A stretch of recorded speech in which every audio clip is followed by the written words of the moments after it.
I can swim. Just can't walk or dress myself.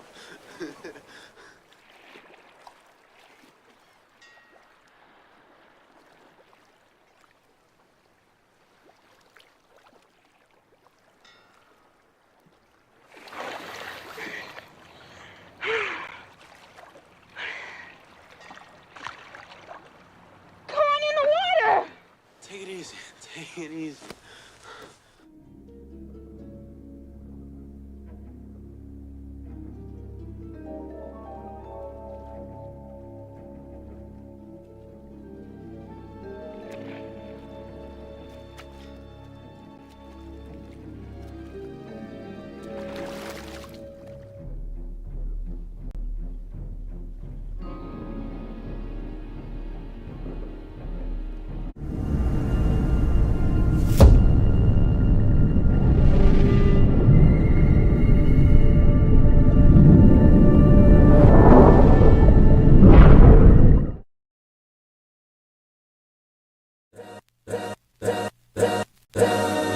All's my life I has to fight, nigga. All's my life hard times like yeah, bad trips like yeah. Nazareth, I'm fucked up, homie, you fucked up. But if God got us, then we gon' be alright. Nigga, we gon' be alright. Nigga, we gon' be alright. We gon' be alright. Do you hear me? Do you feel me? We gon' be alright. Nigga, we gon' be alright. Huh? We gon' be alright. Nigga, we gon' be alright. Do you hear me? Do you feel me? We gon' be alright. And when I wake up, I recognize you looking at me for the pay cut. Bahamas, I be looking at you from the face down. One Mac 11, even boom with the bass down. Scheming, now let me tell you about my life. Painkillers only put me in the twilight. With pretty pussy and Benjamin is the highlight. Now tell my mama I love her, but this what I like. Lord knows, 20 of them in my Chevy. Tell them all to come and get me, reaping everything I sow. So my karma come in heaven, no preliminary hearings on my record. I'm a motherfucking gangster and silence for the record. Tell the world I know it's too late. Boys and girls, I think I've gone great. Trying to side my faces all day. Won't you please believe when I say, when you know we've been hurt, been down before. Nigga, when our pride was low, looking at the world like where do we go? Nigga, and we hate po-po, wanna kill us dead in the street for sure. Nigga, I'm at the preacher's door. My knees getting weak and my gun might blow, but we gon' be alright. Nigga, we gon' be alright. Nigga, we gon' be alright. We gon' be alright. Do you hear me? Do you feel me? We gon' be alright. Nigga, we gon' be alright. Huh? We gon' be alright. Nigga, we gon' be alright. Do you hear me? Do you feel me? We gon' be alright. What you want? You a house, you a car, 40 acres and a mule, a piano, a guitar, anything. See, my name is Lucy, I'm your dog.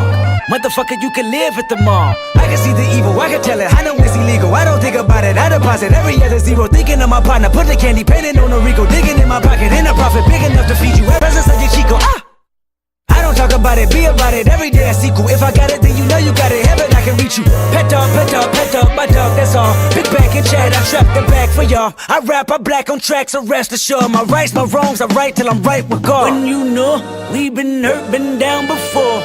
Nigga, when our pride was low, looking at the world like where do we go?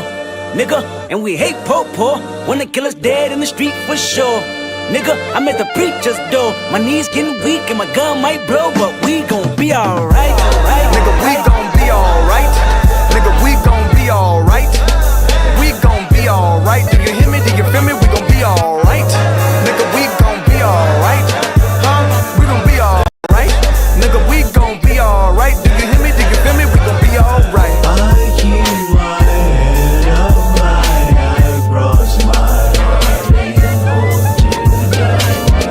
Love me is complicated, too afraid of my changes. I'm alright in your favor.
Salute, and welcome. Welcome back to the Black Ocean. Now swinging deeper with your host, the one and only Great Black Shark. Oh, yeah. Y'all knew I wasn't going to forget about this, right? Because at first I started not to mention anything about it, but then I said, you know what? No, there's a lesson to be taught in this because it actually fits into everything that we're discussing regarding the political shenanigans of the Donkeycrat, aka Democrat Party. So we're going to be analyzing the situation where Mr. DL Hughley, and I believe that stands for Democrat lover until somebody proves otherwise, he issued this, he accepted rather Dr. Umar Johnson's challenge to a debate.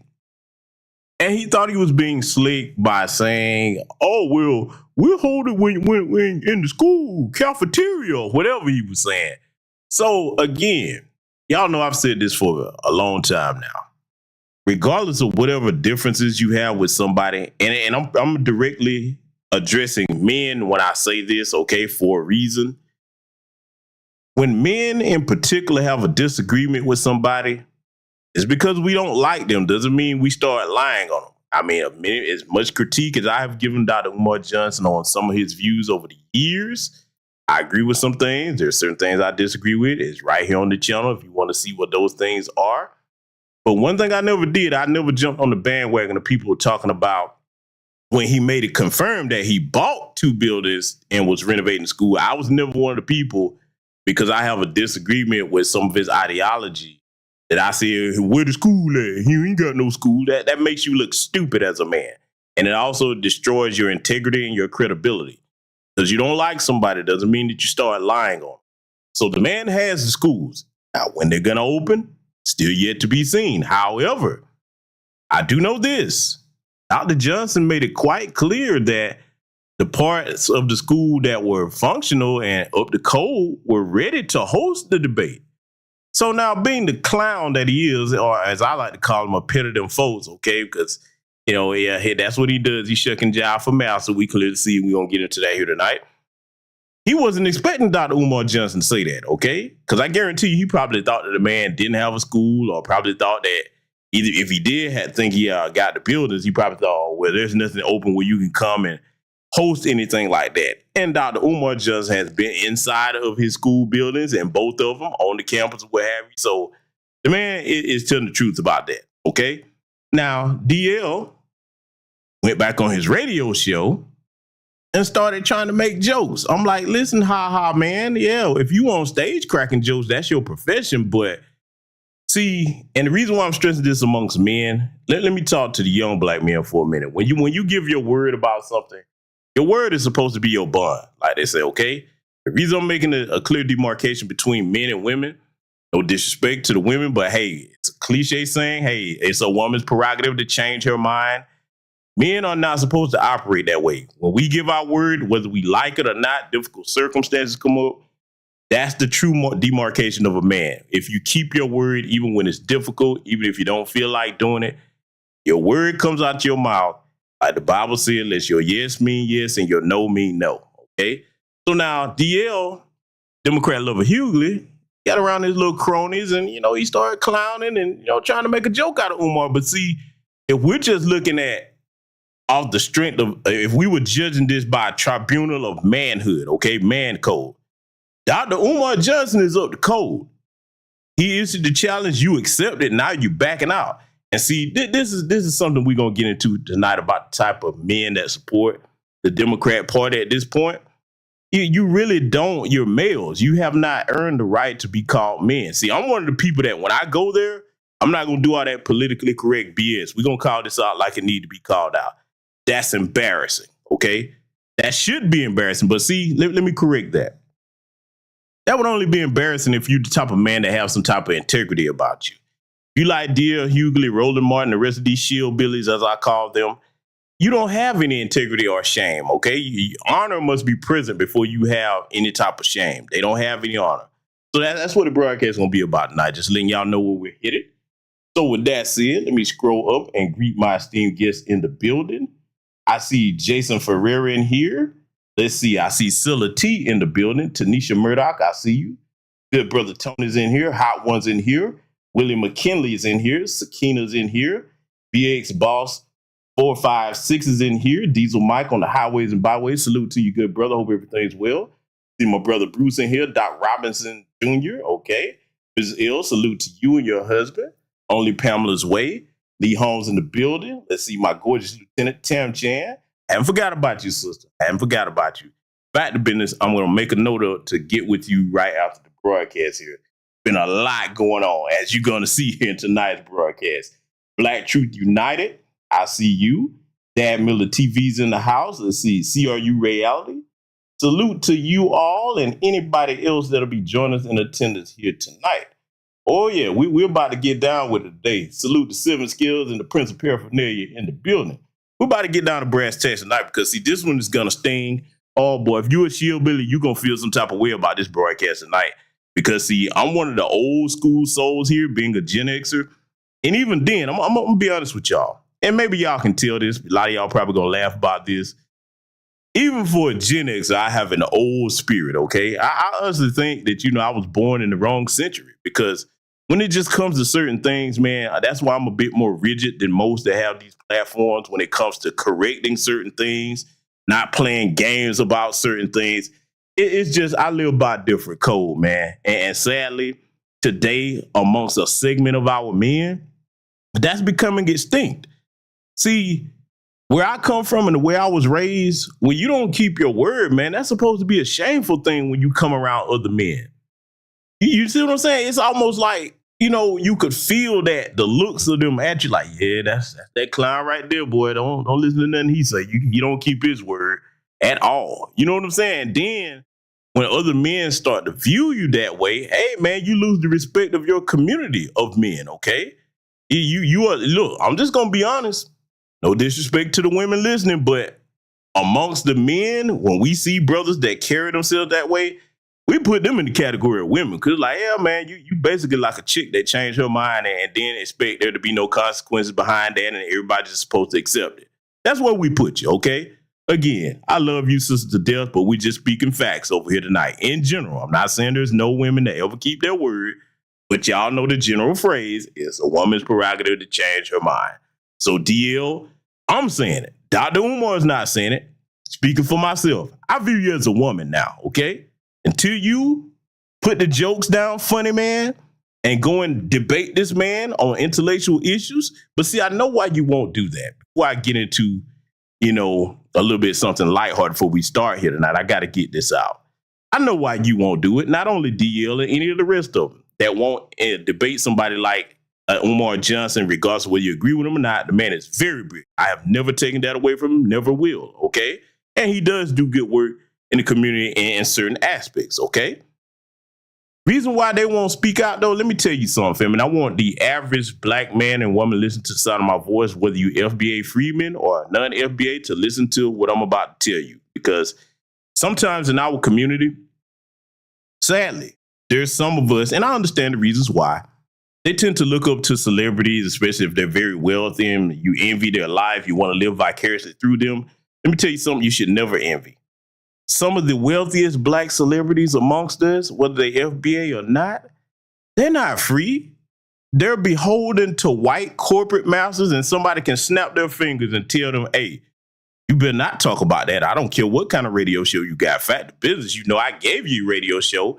Since you're too stupid to use your money and build something that you own, operate, and control, I can snatch it from you just like that. Now, you want to keep these little crumbs that I flicked off my table to you or not?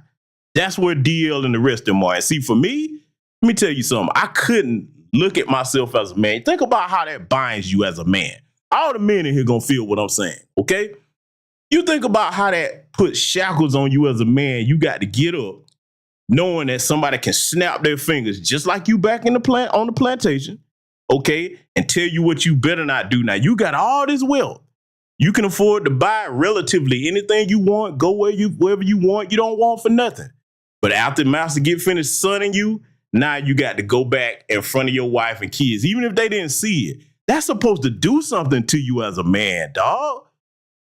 See, for me, the title, man, that 3-letter word, earn honorable title, I have to live it every day. You understand?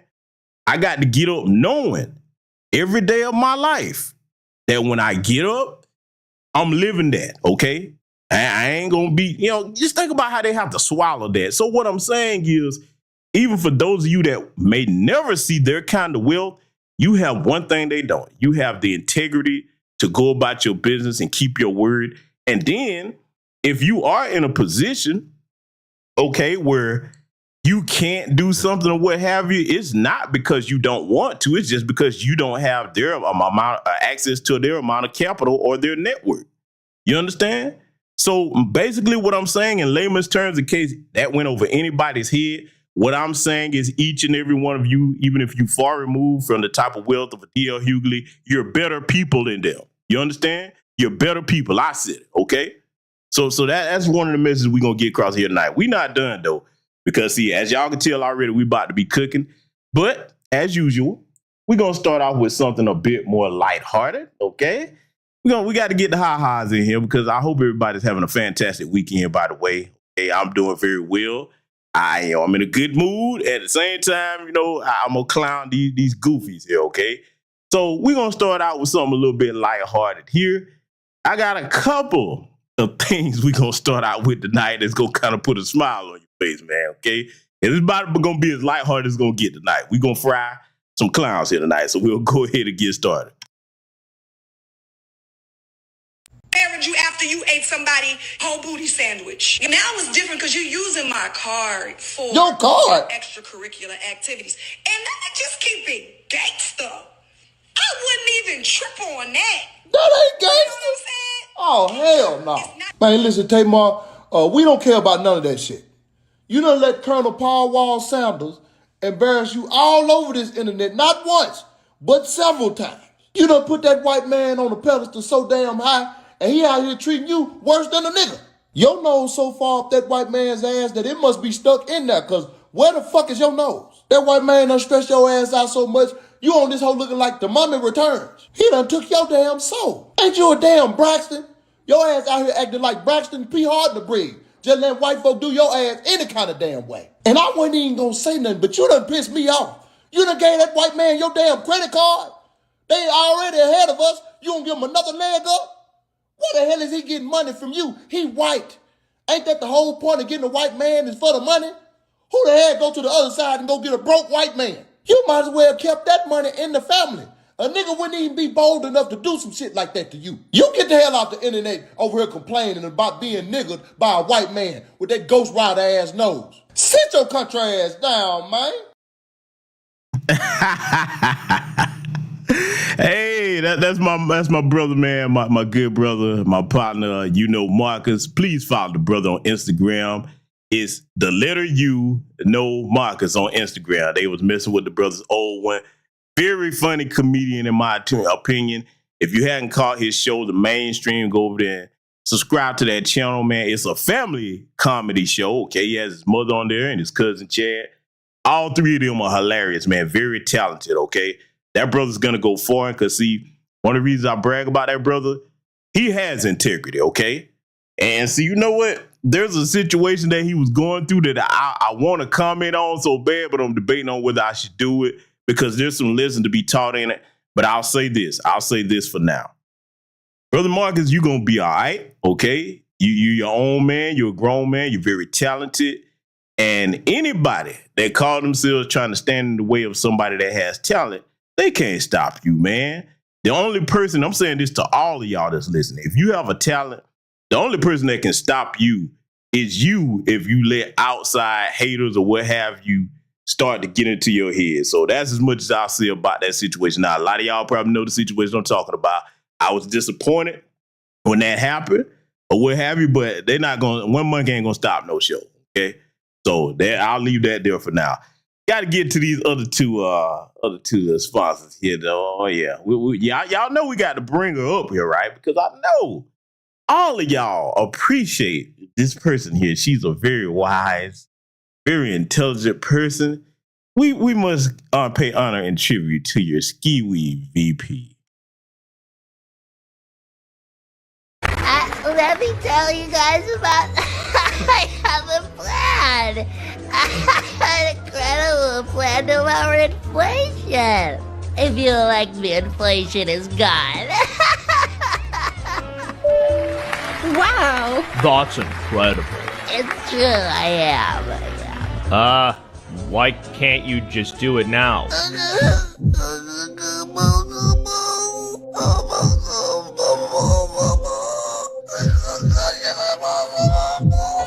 Next topic, the border.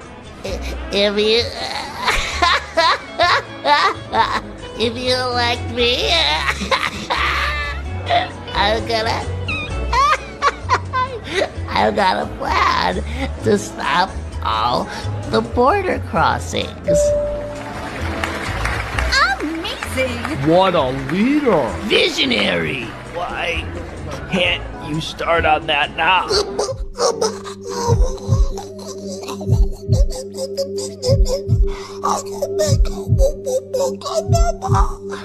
Next question. What do you plan to do about the war in Ukraine? Oh, I'm gonna fix the war. The war's gotta be fixed.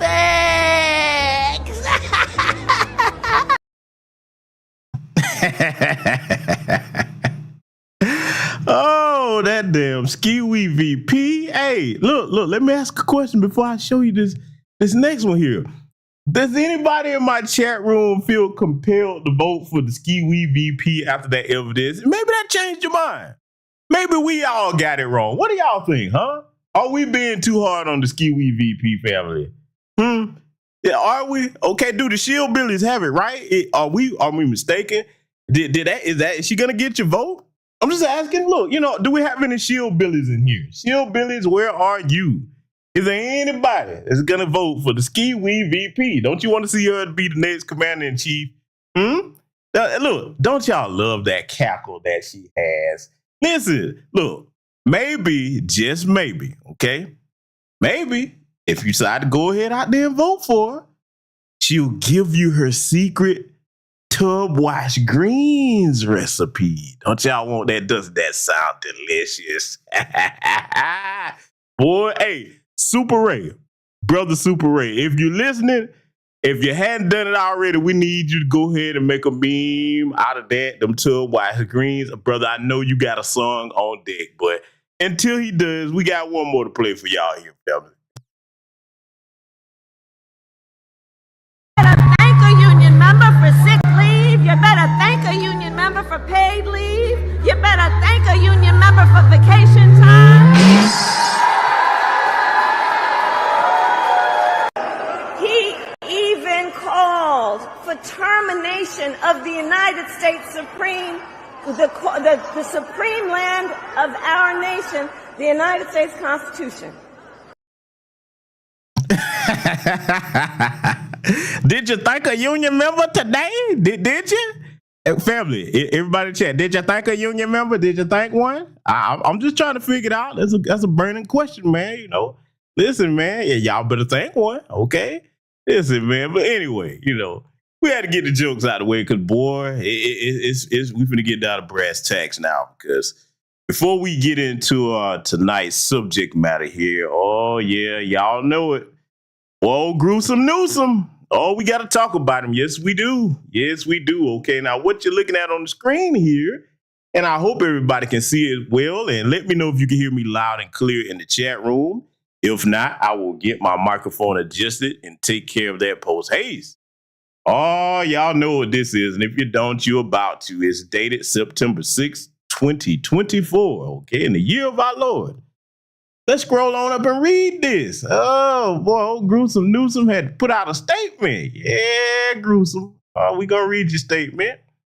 And he says, to the members of the California State Assembly, I am returning Assembly Bill A1840, okay, AB 1840, without my signature. This bill seeks to prohibit the disqualification of applicants from one California Housing Finance Agency's home purchase assistance programs based solely on their immigration status.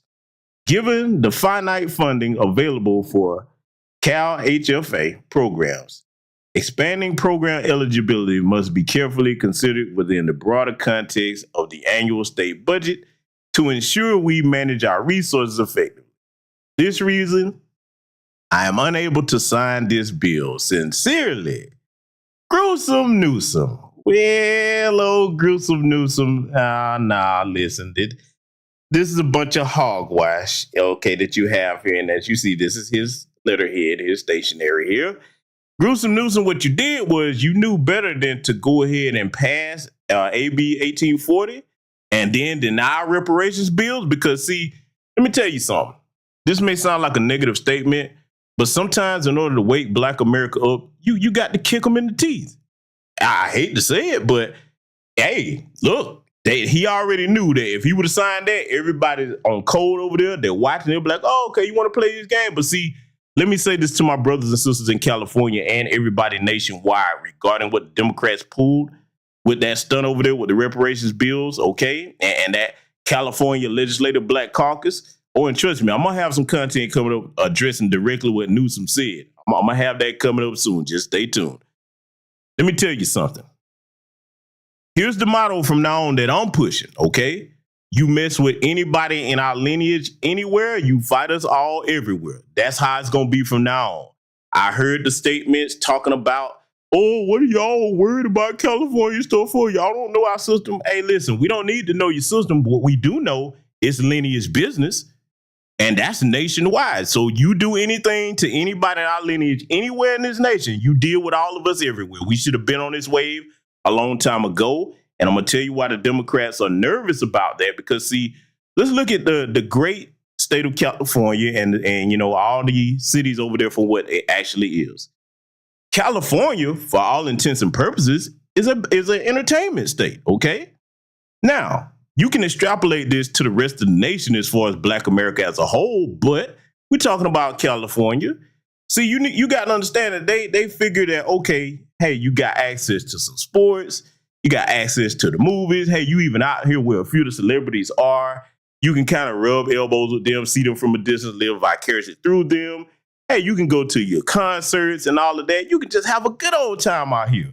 We got this big old melting pot of white Hispanics and Asians out here. So, hey, if you want to roll with a spring roll or, you know what I'm saying, or lay up with a taco, you can do that, okay? You can do it and stay completely distracted from moving the levels of power while we eradicate you by design. That's exactly what they're on, family, okay?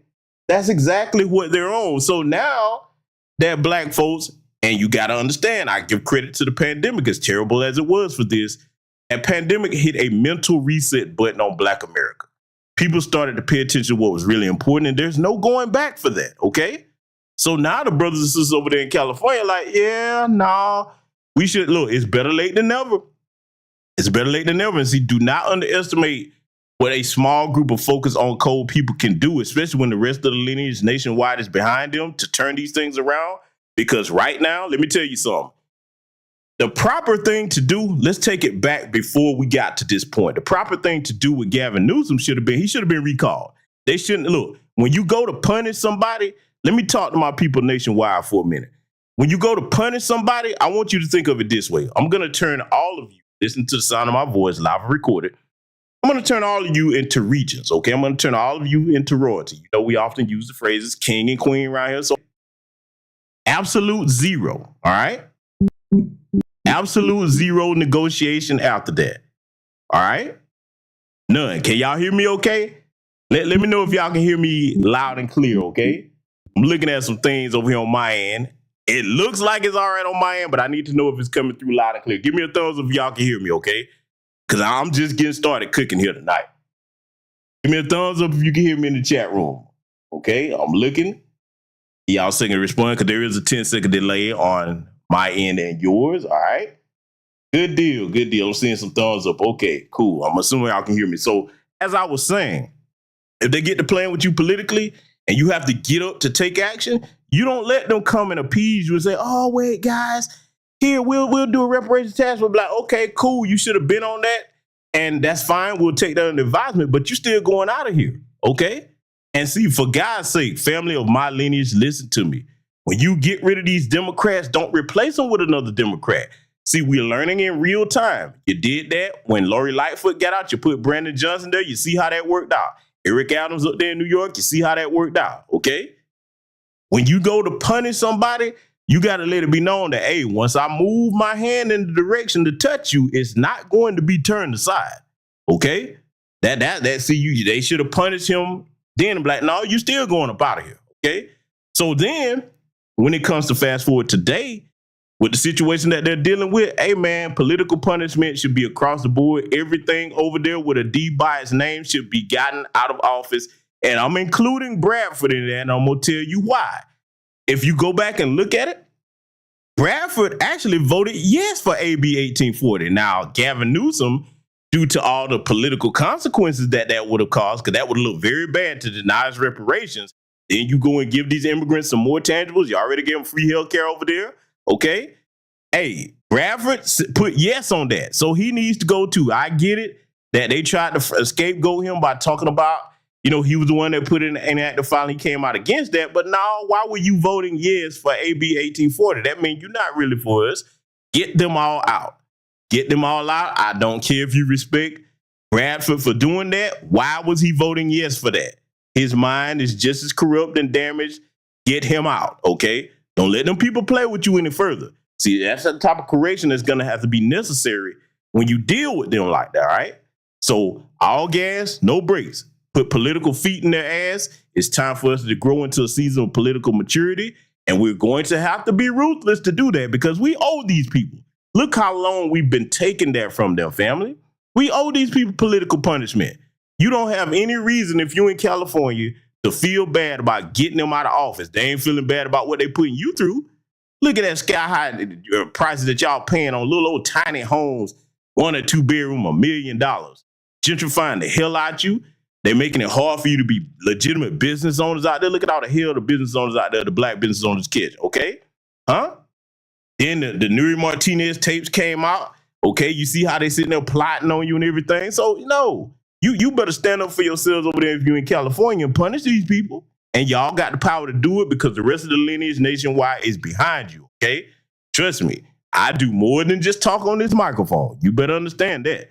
Oh, trust me. And people know what I got going on here. And a lot of things, like I said, we're going to talk more about that too after this debate coming up because I'll say this for now. I'm already going to be quite pleased with the way that's going to turn out. Oh, I can't wait. Oh, I'm telling y'all, boy, I'm salivating at the mouth to see that go down because certain things have been successful. I'll say that much for now. We'll talk more about it after Tuesday, okay? So I'll leave that there. But, ladies and gentlemen, I want to get into something else here to set the stage of understanding for tonight's program here that we're going to have because I'm going to play this without interruption. I want y'all to take notes on this, all right? Because when we get into dissecting this whole thing between Umar and Democrat lover Hughley, it's going to make a lot of sense. Get your pens and pads out and prepare to learn.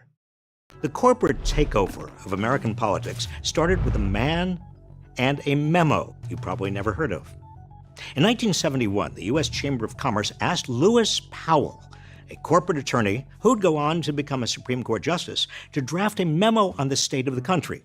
Powell's memo argued that the American economic system was under broad attack from consumer, labor, and environmental groups. In reality, these groups were doing nothing more than enforcing the implicit social contract that had emerged at the end of the Second World War. They wanted to ensure corporations were responsive to all their stakeholders, workers, consumers, and the environment, not just their shareholders. Powell and the chamber saw it differently. In his memo, Powell urged businesses to mobilize for political combat and stressed that the critical ingredients for success were joint organizing and funding.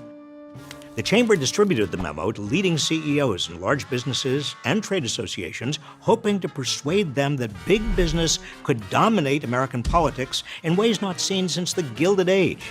And it worked. The chamber's call for a business crusade birthed a new corporate political industry practically overnight. Tens of thousands of corporate lobbyists and political operatives descended on Washington and state capitals across the country. I should know, I saw it happen with my own eyes. I worked at the Federal Trade Commission. Jimmy Carter had appointed consumer advocates to battle big corporations that for years had been diluting or injuring consumers. Yet almost everything we initiated at the FTC was met by unexpectedly fierce political resistance from Congress. At one point, when we began examining advertising directed at children, Congress stopped funding the agency altogether. I was dumbfounded. What had happened? In 3 words, the Powell Memo.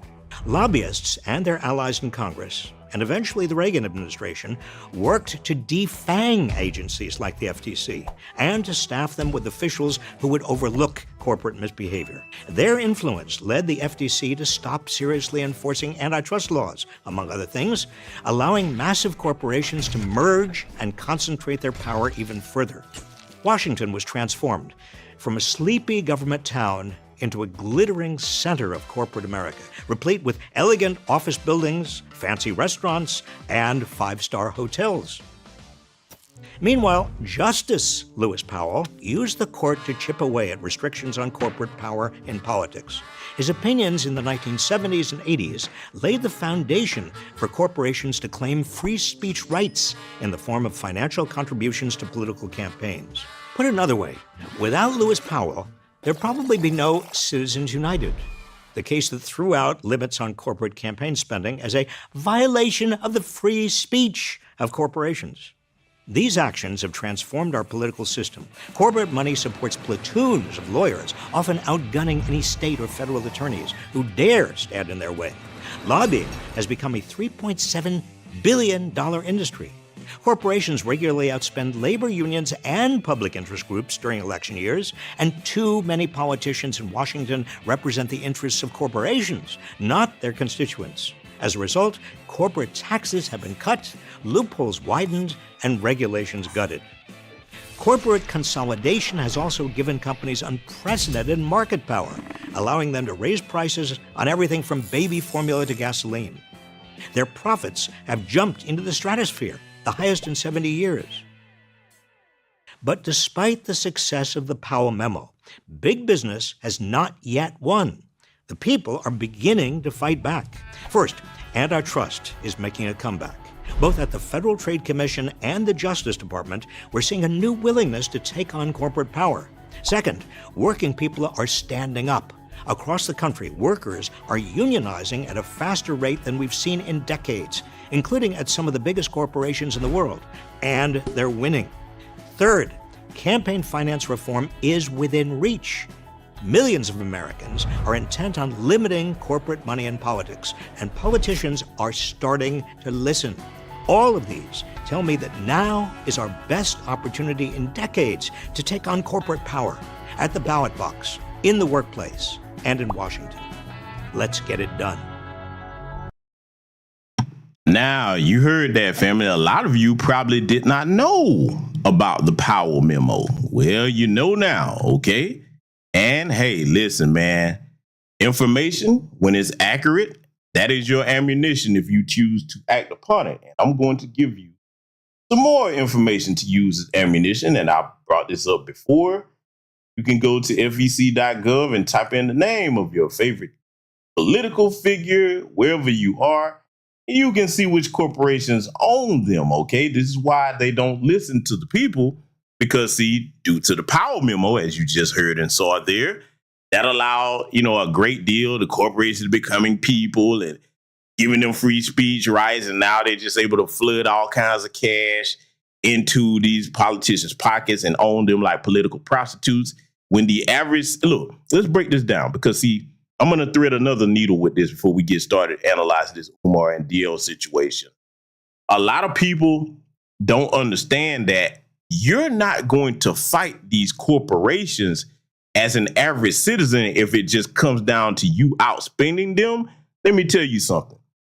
A lot of y'all cannot fathom the type of money that all these corporations in this country have, okay? If you took every United States citizen and all of us combined our money, okay? Even the wealthy, they're still not going to be able to touch a drop in the bucket of what a corporation can do against the regular masses because of all the wealth they've been allowed to acquire. So where am I going with this? with this illegal immigration and everything that you see going on now, you better believe that the Democrats are helping enrich their corporate buddies. The Republicans do it too, but we're talking about the Democrats since they're in power now. They're responsible for a bunch of this chaos. Where do you think this inflation came from overnight? That's them looking out for their corporate buddies. You understand? None of this happened by just, oops, it just happened. No, this is by design. And they're trying to condition people to accepting these outrageous prices as the new normal. Now, whether they're going to be able to do that, that's up to the American public to say, hell no, we're not.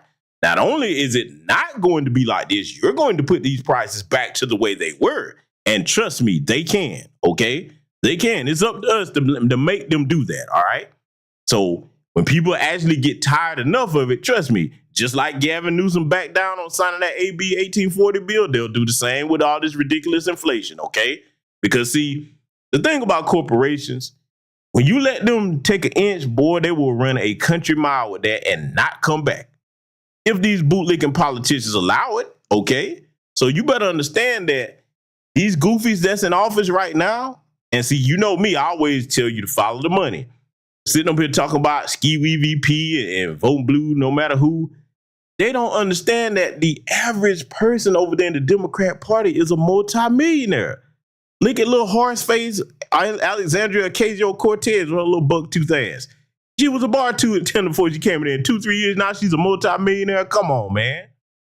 Y'all know that there's something in the milk ain't clean with that. But see, further, let me go ahead and thread this needle also. This is why a lot of people, they don't understand what I'm about to say. So I'm going to say it slowly, and I want everybody to listen to what I'm saying. When it comes to these wealthy black celebrities, nobody's saying just wait till a wealthy celebrity does something. What I always say is make them do their part. If they're going to come to you and say, hey, watch my movie. Hey, come to my sports game. Hey, come to my concert. Hey, buy my apparel. If they're going to come asking you that, that means they're a part of the community and they're relying on the community.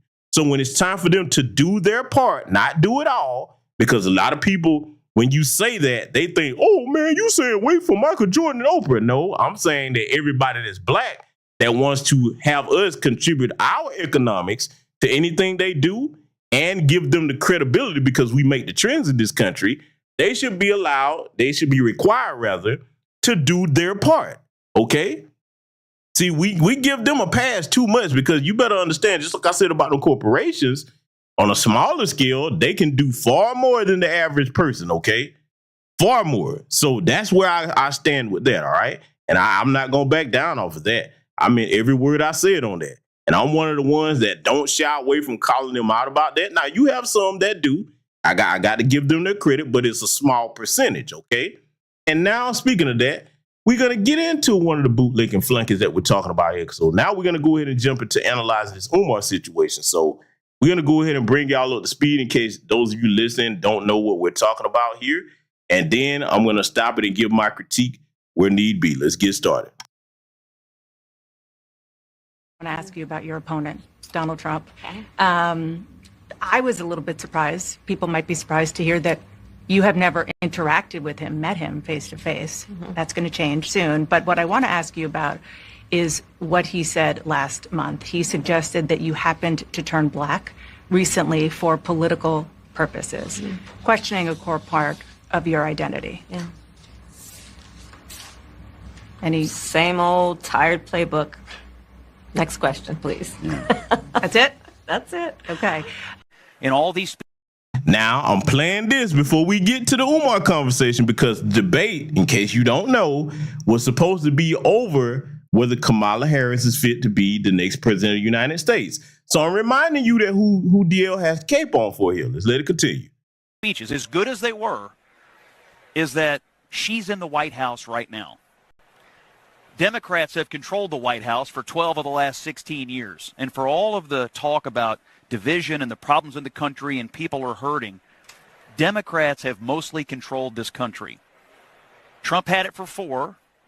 The Obamas and Biden had it for the rest of the time. And somehow, it's still all Trump's fault, and somehow she hasn't been at the center of it. So to me, that's still the glaring hole in this campaign that hasn't yet been solved at the convention. How do you explain all of the problems that will be solved by the person who is currently in there for the last 3.5 years, who is supposed to already be working on solving it. Voters want to hear about issues affecting their lives, like the economy and the border. Should the campaign be pivoting on its messaging? So there's no doubt that one of the first issues that anyone will think of is the issue they think of when they're at their kitchen table trying to pay their bills, which is, how is the economy treating them? So there's no question whatsoever that that is an important issue, which we have been in the process of addressing, and we still need to do more. I would not separate that from the issue of what is at stake in terms of hard democracy. And frankly, I think most people don't think of it in the context of democracy as much as freedom. The freedom of a woman to make decisions about her own body. The freedom to love who you love openly and with pride. The freedom to be able to be free from gun violence. These are fundamental freedoms that are at stake right now. The freedom to have access to the ballot. Now, you see, she was asked about the economy, and she babbled about everything except the economy. Oh, but we're not done yet. Oh, you know I got to play this one. Specifically something that happened to black people here in America. So we have to be specifically targeting to help those people. Because we put those people in a position, and everybody knows the history. Yeah. Everybody understands the history of America. That's right. America, you did this to these people. You should write laws for these people. Don't group us in with everybody, because everybody, it didn't happen to everybody. But let's be fair. We playing from behind the 8 ball. We way back there, 400 years back there. We're not asking y'all to give us nothing. We actually write the law. Those of us who are willing and able to do the work, will do the work. That's right. That's what we need. That's right. Now, you saw that disrespect, because that, look, let me go ahead and get straight to brass tacks. Shout out to them brothers in that barbershop. God bless them. But one of the things, and I'm not saying that they should have been rude to her or cursed her out of anything, but when somebody's sitting in front of your face, patronize you like that, notice that's all she was doing, because she was operating by that 2016 DNC memo. I see you, I hear you. Don't give them any concrete answers on what you're going to actually do tangibly. Y'all remember that? Huh? Y'all remember that? That's what she was doing. Same playbook, okay? So the Ski-Wee VP here and Zaddy Doug, this is who they're telling us that we supposed to protect as black men. When you sit in front of us and you're not even going to have a serious conversation. Let me tell you what I would have done. I would have pressed her, because he did an excellent job of stating our agenda and what we want. And somebody in that group should have said, because I guess they designated that brother to speak, somebody should have said, okay, now, Vice President Harris, now that you've heard what it's going to take to persuade black men to vote for you, instead of just saying, okay, I hear you, could you give me an intelligent response on what you're actually going to do about what he asked you? Not changing the subject, not talking about women's rights and all this other stuff. We asked you a specific question. Now, ma'am, if you're not going to give us a specific answer, there's no need for either of us to waste any more of our time, and this meeting will be adjourned. That's how you handle business. You understand me? Oh, it's okay to be curt with people when you're trying to get business handled. We don't have time to be playing these games, okay? See, let me tell you something. That's one thing about me when it comes to business. I don't play when it comes to handling business, okay? All this kikiing, we can do all that after the business get taken care of. In fact, the business, if I'm conducting business with you 9 times out of 10, I don't want to kick it with you. I'm just trying to get the business handled. That's it. That's all I care about, all right? Especially dealing with them folks. Oh, no, man, I don't want to kick it with you. I don't care what you did before you came to this office. We came in here to discuss one thing. We on the clock. Let's get to it. Now that it's over with, meeting's adjourned. I'll see you next time. That's how I am with it. That's how we got to be with these politicians. You understand? So I'm just giving y'all a brief overview of who DL Hughley is about to cape for. So we're going to go ahead and get into our good brother, Dr. Umar Johnson. So he'll bring you up to speed on exactly what happened here when he issued the challenge.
DL Hughley. DL Hughley. DL Hughley. You accepted my challenge, brother. You accepted my challenge, sir. You accepted my challenge, King. You said you will debate me on condition that it takes place at the most honorable Frederick Douglass and most honorable Marcus Garvey Academy. You said in the auditorium. Well, guess what, sir? The gymnatorium has been completely renovated since 2021. The gymnatorium of FDMG has been completely renovated since 2021, DL Hughley. We are ready. The gymnatorium is ready, sir. I need a date. DL Hughley, we need a date. We are ready for you, sir.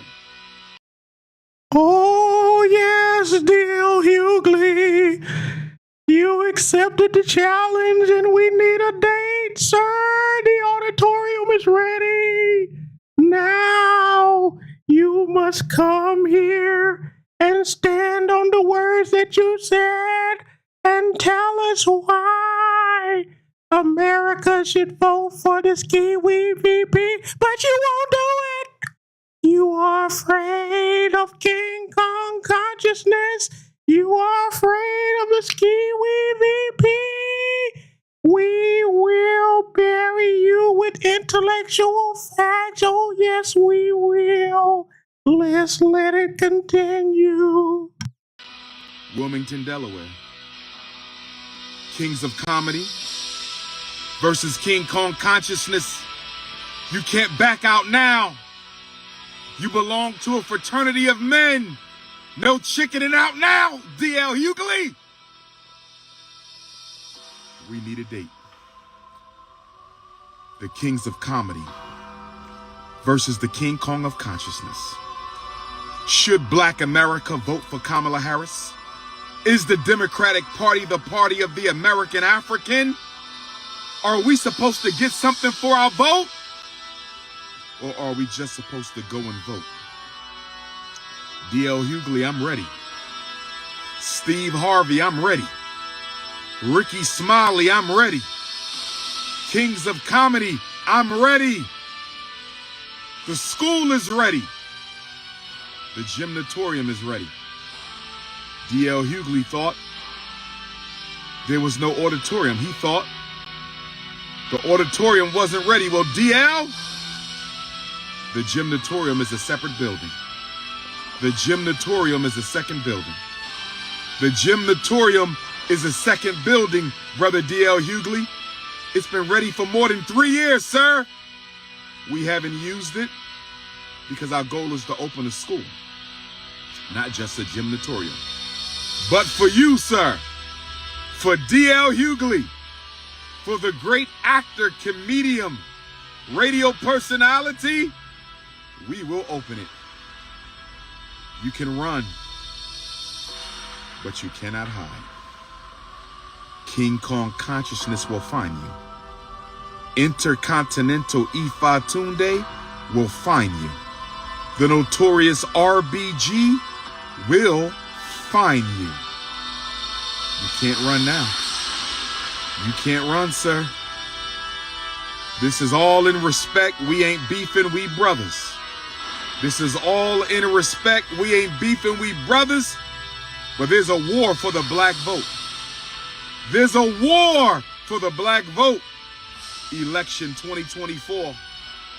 DL Hughley accepted the challenge, and I am ready to face DL Hughley and Steve Harvey and Ricky Smiley and anybody else y'all want to bring. Let's bring it on. The one-man gang, the one-man army, the Garvey grenade, King Kong Consciousness himself. DL, we need a date. We have the place. We need a date. Do you want to do it in September? Do you want to do it in October? Do you want to do it tomorrow on the final day of Black August? Do you want to do it November before the election? I'm ready for you, sir. You can run, but you can't hide. You accepted the debate, DL Hughley. You have no choice but to show up now. We have the place. We just need the time. Peace and Pan-Africanism. I'm very worried. Why? Now, to bring you all up to speed, you heard Mr. Intercontinental Ifa Tunde issued the challenge.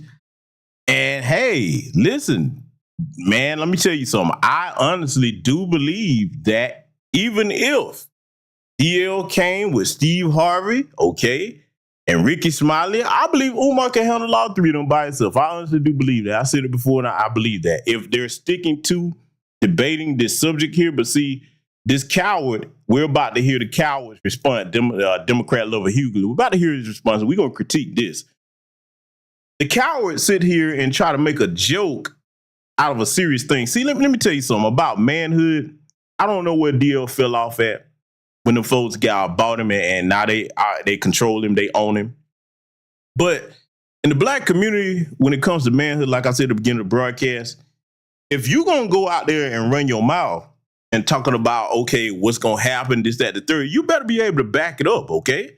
That's one of the core tenets of manhood, all right? That's why I tell y'all, these people get to talking reckless online and stuff like that. They be coming over here and my ex account, or when they come over here to YouTube or wherever, it's all crazy. I don't respond to that because I'm like, if you saw me in person, you would be very respectful. I promise you that. Okay? You would be respectful. And I'm not one to go back and forth with somebody online about foolishness. I'll address something maybe once if I feel the need to do it. And after that, hey, man, it ain't nothing but space and opportunity between us. If you really want to get off your chest that bad, hey, you can see me. I'm not hard to find. So when it comes to the intellectual side of it, I still take the same approach. If you say that you're going to accept the man's debate challenge, don't go back on your radio show and pull what he's about to pull here. Family, when you hear this, let me say something to the black fathers in my chat room. Use this as an example to teach your sons. Don't you ever do this, okay? Be a man of your word, because see, as my father and my grandfathers on both sides of my family taught me, your word, your integrity, your honor, that precedes you, okay? That opens doors ahead of you long before your feet get to those doors, all right? I'm telling you what I have lived, not my conjecture, all right? I'm respected in these black grassroots spaces for a reason, because I put my time, my energy, my money, okay, my intellectual acumen towards anything that my people are doing nationwide. There's people in this chat room that can verify that. When my people need me, I show up. And if I can't show up somewhere or shape or form because I'm busy or on prior engagements or what have you, I'm still able to lend some type of support. It's not financial, it's networking or whatever, okay? So this is why I have my respect. This is why anybody that's got something to say about me, I'm like, man, I'm not listening, bro, because I'm too busy getting things done and my reputation speaks for itself. And there's many other brothers and sisters in this space that have the same type of resume on them, okay? So when it comes to DL here and him thinking that this was funny, yeah, it's funny amongst that little crony circle that you run in, but the rest of us, man, we looking at you funny, man. You look, what little respect you had left amongst us, it's gone now, because I'm going to say it, speaking for myself, I can't respect you no more. You over there with the women to me. I mean, when I see this right here, because, yo, look, tell you what, we're going to get into it. I'm going to stop it where need be and let y'all know how I really feel. If you didn't think that I was getting on him enough, oh, man, we going to go ahead and get started with his response. Difference. It's a little bit of a... What's up with Dr. Umar? Do you see? I don't know. I don't know. Okay, first off, I've said that dude's name more today than the last 20 years combined. Yes, you have. And he's talking about he wants to debate me or Steve or Ricky. For what? Why would I want to? Yeah. Exactly. Here's what I'll do. Well, you should want to, because you opened your mouth and accepted the challenge. And then when you, because see, I know how these spineless maggots work, okay? Because I'm going to call him what he is. He's a spineless punk. What happened was you actually found out your little flunkies and assistants. he actually does have a school that he was like, he do? That's what happened. You found out the man actually has the building and a place to accommodate you and actually go head to head with you in this debate. You know what I'm saying? And then look, I'm gonna tell you the other reason why the punk didn't show up, because I'm gonna call him what he is. He didn't show up because you know that chances are Umar was gonna live stream this, as he should. So that, because see, look, let me just tell you something, man. If I issued a challenge to debate somebody, now first and foremost, I don't really like debating people in our community. You know what I'm saying? Because like, what are you gonna win from that? We in the same boat. I'll debate white supremacists, what have you. If the bag is right, I'll make them pay for my time. You know what I'm saying? Because if I have to descend, you know what I'm saying, down to their level to debate a white supremacist, it's gonna be a bag in that for me. That's why they don't talk to me like that, all right?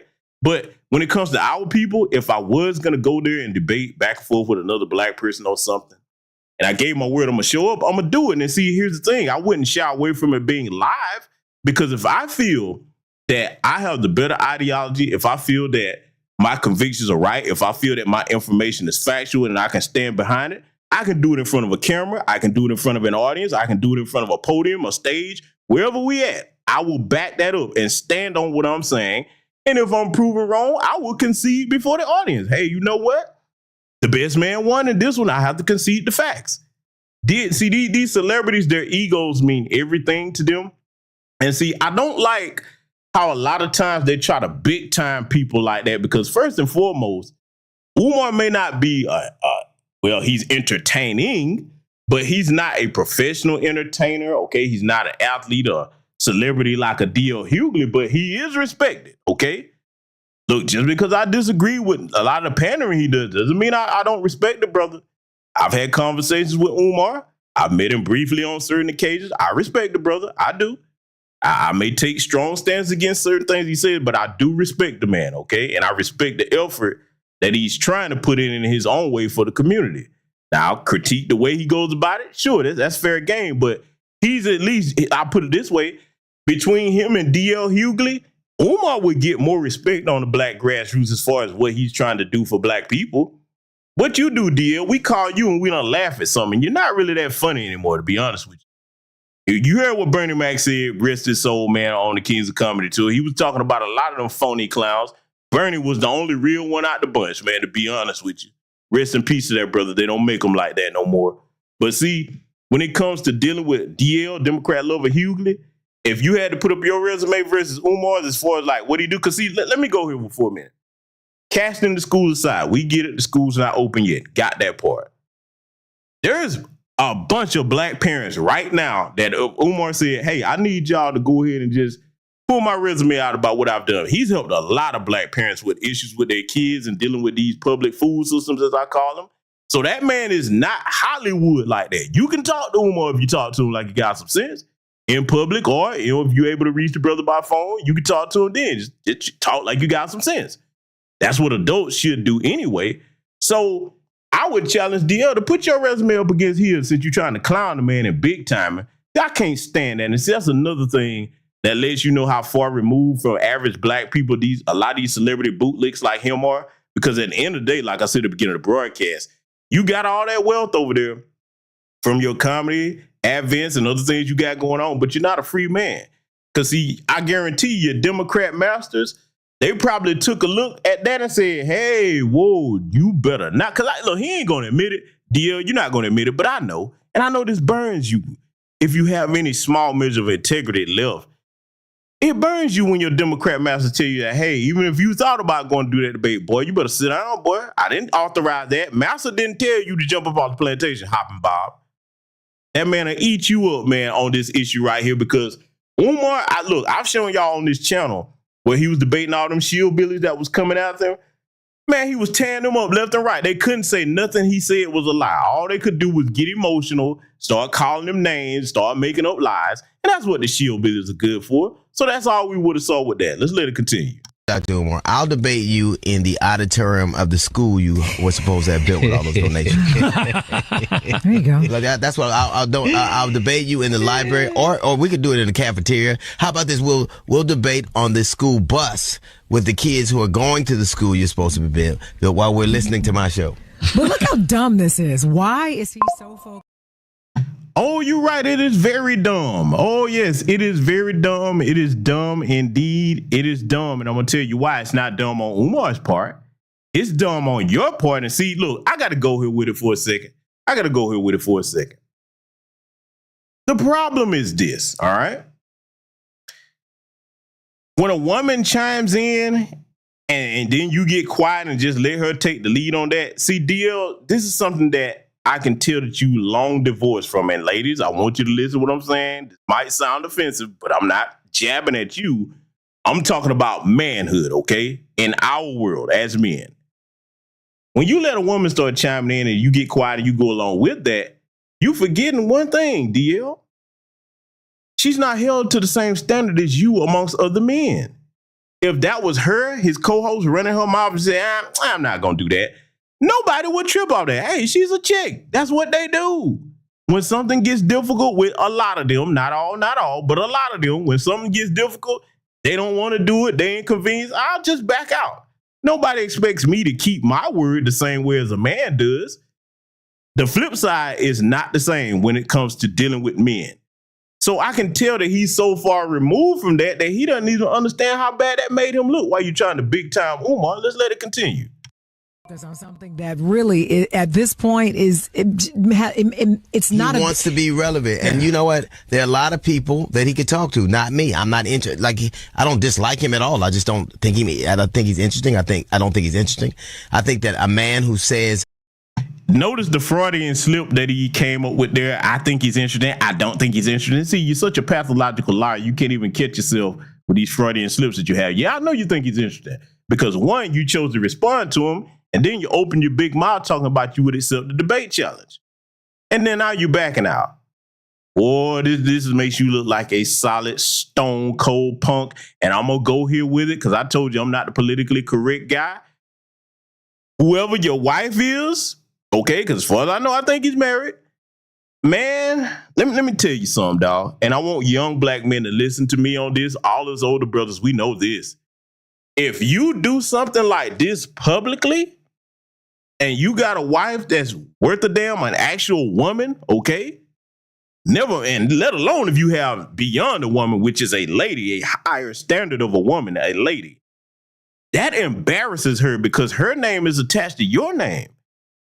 And see, she knows that in the world, wherever she goes, her husband's respect. The name of her husband is a protection for her, and it's actually beneficial for her. So now that you've sullied your name amongst other men, women keep up with that. Oh, man, look, let me tell you something, man. What he just did is almost the same as if you get your behind kicked in front of your woman. And I'm not talking about you just lost the fight. I'm talking about this dude is whamming and bamming on your behind. And you not even trying to fight back. And then you get, oh, please stop. Please. I give up. I quit. In front of your woman. Yeah. Just know it's a wrap for you in whatever situation y'all got, whether it's a committed relationship or marriage. You done, player. She might leave with the dude that kicked your behind, bro. This is almost that bad. Yeah, I'm going there. Some people say I'm reaching. I don't care. That looks bad, man. You open your mouth to challenge the man to an intellectual debate, then you back out, then you run over there on your radio show to talk at the man. Bruh, all men within the sound of my voice, whether we have issue with Umar or not, we don't respect that. That's sucker crap, man. You being a sucker, man. Don't nobody want that kind of man around them, bruh. Because see, the way I look at it is if that's what you'll do, I can't trust you on nothing else. You so afraid because your political masters, that's what I believe until you prove otherwise, told you to sit down, that you can't even have a conversation with the man. He ain't talking about fighting you. A conversation over whether Kamala Harris is worthy or not to be president. Boy, if you that big of a coward, man, I don't want cowards around me. This is a beautiful time because, like I said, everybody, no matter who you are, this is a time that's going to let everybody know where you stand on a range of issues across the board. Let's get back to it. Marry a black woman but won't politically support her is a hypocrite. I think ultimately this dude talking about he's the King Kong consciousness. Does Dr. Umar know that King Kong died grabbing a white woman? Listen, that little coach was laughing. Okay, so let's deal with what he just said. You brought up the part about Umar and marrying the women. Now, we know what Umar's situation is. As far as I know, he's never been married. He has 2 baby mamas, okay? I think he has 2 children, but that's neither here nor there regarding whether you're going to accept that debate challenge. And then the little goofy joke you trying to make about King Kong. Hey, man, look, the time for you to crack your jokes would have been before you accept that debate challenge. I would have respected it more if you'd have said, hey, Umar, you know what? I'm a comedian, man. I critiqued you, what have you, but hey, that's out my wheelhouse. I'm not trying to debate you. No, your little sassy behind, you jumped up. I accept the debate challenge. We can do it in the auditorium, the cafeteria, and then when it got back to you that all of that was functional and able to facilitate that, or now you want to back out and come over here and crack jokes on your little slow. You actually exactly what you was meant to be, a clown. You're not even a court jester, because a court jester would be a royal title. You're just a regular clown. Let's get back to it. Does he know that? Hold on to a white woman. Yeah, he died holding on to a white woman. I mean, I'm just saying. Yeah, missed that one.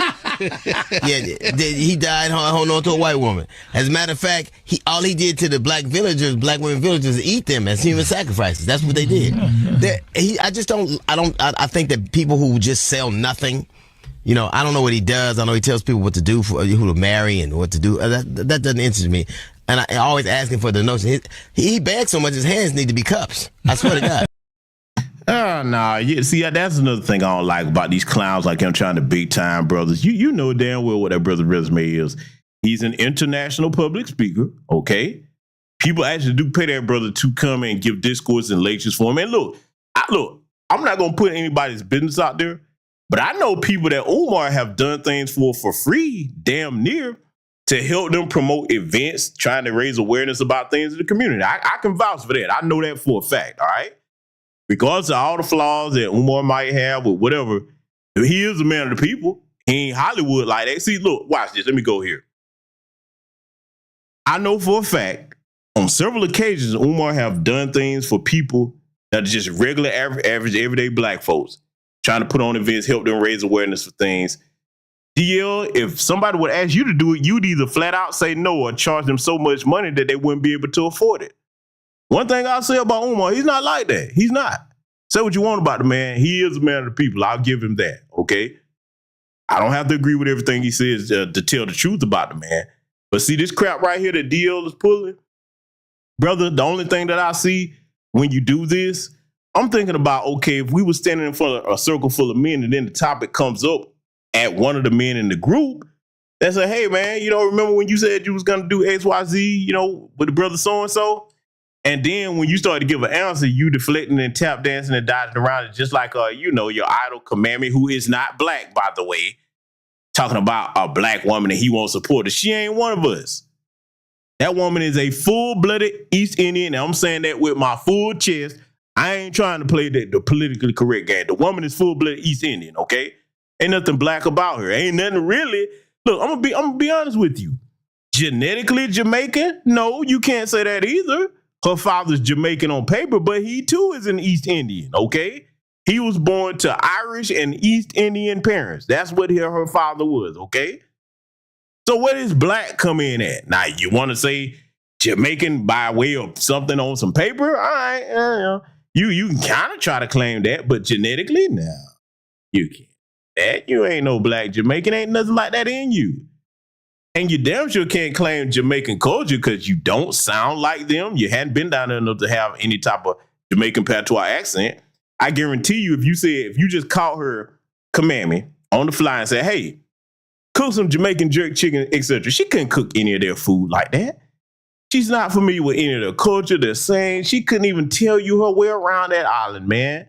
So nah, man. I ain't, you know, that trying to come at her like, oh, you want to defend a black woman? Show me a black woman anywhere in the equation. Huh? I don't see one. Let's let it continue.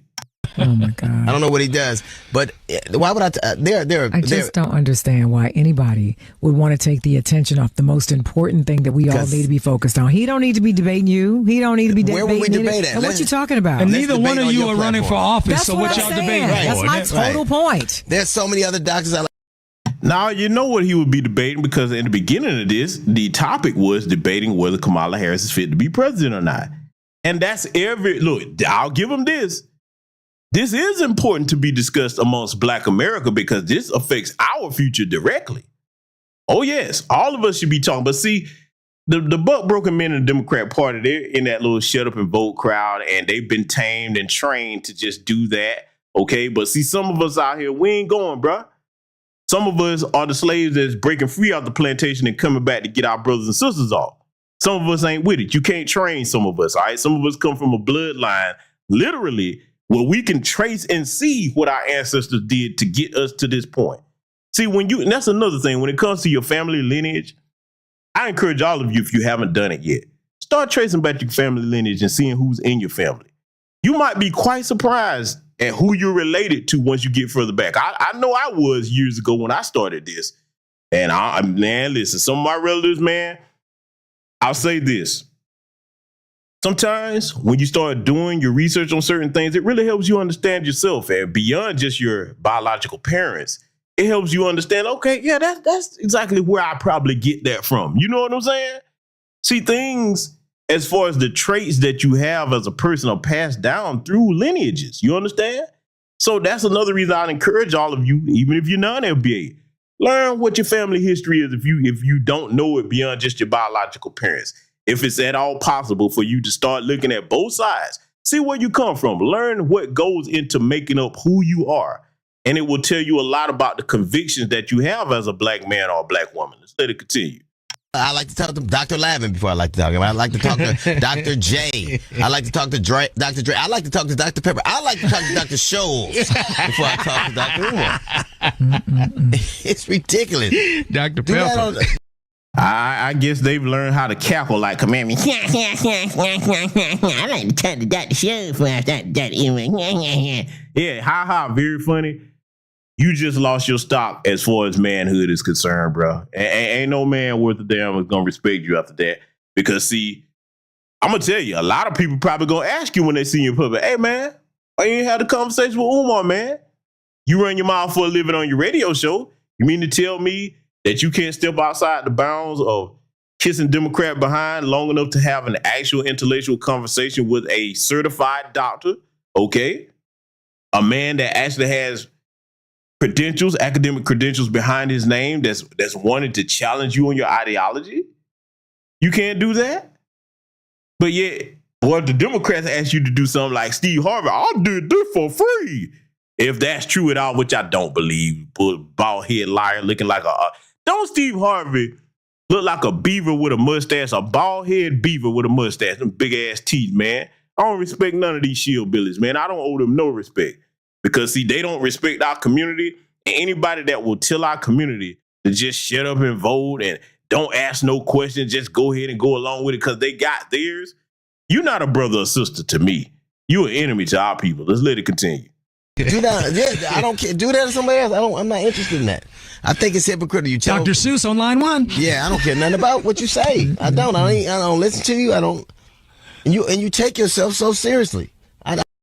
Yeah, because unlike you, a professional clown, not even a court jester, because a court jester would be higher than a regular clown, he takes himself seriously because he actually has academic credentials behind his name, unlike you, sir, okay? He's respected in the community by some of our people far more than you. Look, I'm going to say it again. If you put him and DL in a room, yeah, more people probably run to DL to get his autograph or what have you. But if they actually wanted some advice about something regarding the public school system or about any other thing as far as organizing, they're going to Umar over you every day of the week. You an entertainer, bro. Don't say that you don't care nothing about what he said because you responded to the man and talking about you were going to set the debate. Now you're backing out of it like a weasel on your show. I don't get it.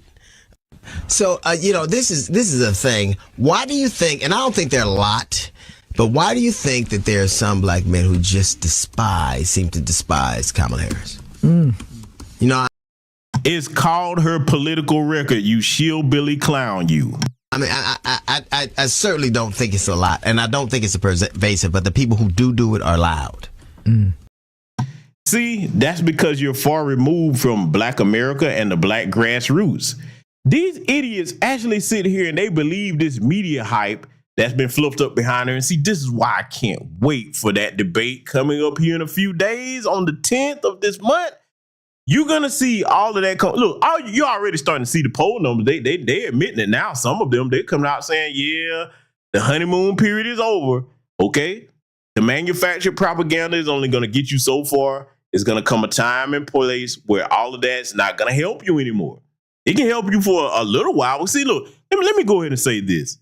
For any shillbillies listening, this media hype that they got behind Kamala, propaganda like that, even if you have that mass media machine, that's only supposed to be a temporary smokescreen until you get your game plan together for real. The problem with her and Tim Walz, Mr. Tampon Tim, okay, want to put tampons in boys' bathrooms. This man is insane. The problem with them is they don't have any game plan together other than continue with the same chaos that this current Democratic administration, the Biden-Harris administration, has going. If you're going to use a smoke screen, it's supposed to be strategic, and you're supposed to understand that it's supposed to be temporary, not permanent. You can't ride a smoke screen all the way to victory when you have to face the people at some point. Huh? Oh, boy, y'all just wait. That debate is coming, and it's going to tell, and look, mark my words, for those of you that have subscribed to this channel, you're going to see me proven right about everything that I've been saying. A lot of people been on the fence talking about they don't know this, that, the third, and they probably don't. I do. You're going to see on the 10th. Let's let it continue. You know what I mean? I do. Why do you think it is they don't like her? I think, first of all, come on, I'm not asking you. I'm asking the people, and you can weigh in later. You better ease back. So that's what you spoke. That's why I can see why. I can see why people don't like it. I can see why. So, 877-242-2426. Why do you think that so many? Also, hit us up on Twitter at DL Hughley Radio or on Facebook, The DL Hughley Show. So there you have it. That was the response by Democrat lover Hughley, the shillbilly that he is. I'm gonna tell you, man, you the ultimate joke. You thought you was gonna clown Umar, but you clowned yourself because see, I'm gonna play something right here, and I agree with this sister. I'm gonna play this because see, I don't even need to say anything on this. I already mentioned it briefly, but it comes better from a sister in the community because see, you shillbillies, let me tell you something. You've been counting on black women to be fooled the way they were. You don't understand. In Black America, our women are starting to look at policy and numbers, and a lot of them, I'm going to be honest with you, man, I've had conversations with some sisters that were on that Democrat plantation, okay? They've come to me and say, hey, brother, you know what? I thought a lot of stuff you were saying on your podcast was harsh. A lot of stuff you said to me in person about them. I couldn't tell you was lying because you always come with the facts. You were right. And me, let me tell you one thing I do. Let me say this to the men listening, especially younger men. If the sisters humble themselves and come to you, don't rub it in their face talking about I told you so. Continue the intellectual discourse and let them know why you reach that conclusion and let them know that, hey, look, we need all of us on board here. Our men and our women together, that's when we're at our strongest. And sometimes it takes people a while to come into a season of political maturity regarding these issues. So for me, don't rub it in their faces. Don't pick on them. I know I give the shillbillies hell, but now if somebody come around, hey, and they want to talk about certain things or ask more about certain information, I'm going to give them the information like I do over here on this platform, okay? So, you know, like I said, there's a time and place for everything. But see, I'm going to play this right here from this sister here, and I'm not going to say a mumbling word. I'm going to let her eloquently break this down. I know I'll be attacked for saying this, but it's fine. It's the truth. But the men who follow Roland Martin do not tend to be alpha males. They normally tend to be what is called beta males. And I'm not saying this as an insult, you know, but it is what it is. Back in the day, they called them hen peck. They don't wear the pants in their house. Those types of men or LGBTQ men, those are normally the men that follow Roland Martin. Whenever you see an alpha male, a headstrong male, a male who stands on his shit on his show, Roland Martin attacks that man. So this is my observation. Y'all can get mad all y'all want. So when that video was released, it didn't surprise me. You know what I'm saying? If it comes out that it's not real, cool. But for now, until I see that it's not, I believe it because his behavior leads me to believe that's what he likes. And if he likes that, cool. You know, you grown, do what you do. But I'm just saying, Roland Martin is very sassy, and alpha males do not follow Roland Martin. When I have men attacking me on behalf of the defense of Roland Martin, I mean, they don't be the most masculine men. That's all I'm saying. I agree with that, sister, 1,000%. And I love what the sister Patricia Jenkins typed in the chat. She said, "It's policy. It's not personal." Okay. I love that. I love that. It's policy. It's not personal. Hey, that's one that I think all of us should be saying there going forward, dealing with these shield billies and everybody else is windmilling and defend them, because the sister is right. Sigmas and alphas, man, we not rocking with no rolling, because see, let me tell you why. Beyond it being about policy and just liking people, let's sit that to the side for a minute. We don't rock with the Roland Martin beta male buffet master boule types because we can't relate to them. We can't. I mean, look, I'm going to break this down, man, so that everybody understands this from the A road to the zero. We can't relate to them on issues. For example, Roland Martin probably had never worked on a car in his life with his own two hands. Roland Martin had probably never did any type of clearing of any type of land, or, you know what I'm saying? I know, hey, if you got the money, you can pay somebody to do it, but I'm making a point. He's probably done nothing that those of us who are men can relate to. And we'd be like, yeah, man, look, he probably couldn't tell what type of socket wrench to use for different types of things. I'm just saying, man stuff.